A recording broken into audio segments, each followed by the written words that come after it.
Ration பொருள் மானியத்தை வங்கிக் கணக்கில் செலுத்தும் திட்டம் மக்களுக்கு எதிரானது என்றும் பொருட்களின் விலையேற்றத்திற்கு ஏற்றாற்போல் மானியத்தை மத்திய அரசு உயர்த்தாது எனவும் குற்றச்சாட்டு எழுந்துள்ளது. பிஜேபி ஆட்சிக்கு வந்த பிறகு மலிவு விலையிலே மானிய விலையிலே மக்களுக்கு வழங்கப்படுகிற எல்லா பொருட்களுக்கும் மானியம் பணமாக நேரடியாக தரப்படும் என்று சமையல் எரிவாயுவுக்கு ஆரம்பித்து இப்போது ரேஷன் கடைகளிலே வழங்கப்படுகிற உணவுப் பொருட்களுக்கும் விஸ்தரிப்பதாக சொல்லியிருக்கிறார்கள்.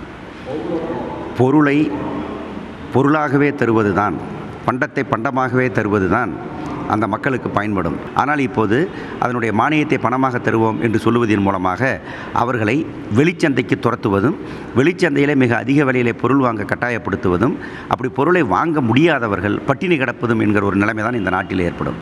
இன்றைக்கு மத்திய அரசு அறிவித்துள்ள நேரடி மானியம் என்பது மக்களை வெகுவாக பாதிக்கும் என்று சொன்னால், இவர்கள் பொருட்களுக்கு இன்றைக்கு நிர்ணயிக்கிற விலை என்பதும் மானியம் என்பதும் தனியாருடைய நிறுவனங்களுக்கு செல்லுகிற போது ஏராளமான விலை உயர்வு என்பது சந்திக்க வேண்டியிருக்கும். மக்கள் பசி பட்டினியால் தான் வாடுவார்கள் ஒழிய மக்களுக்கு இதனால் எந்த விதமான பலனும் கிடைக்கப் போவதில்லை. குறிப்பாக ஒரு குடும்பத்திற்கு மாதத்திற்கு 500 ரூபாய் என்றால் ஆண்டுக்கு 5800 என்று சொல்கிறார்கள். இது மாதத்திற்கு 500 என்கிற போது 1 கிலோ உளுத்தம் பருப்பும் துவரம் பருப்போ அல்லது அரிசி என்பது 150 ரூபாய் 100 ரூபாய் என்ற அளவில் தான் விற்கப் போவதை ஒழிய விலை குறைவதற்கான வாய்ப்பே கிடையாது.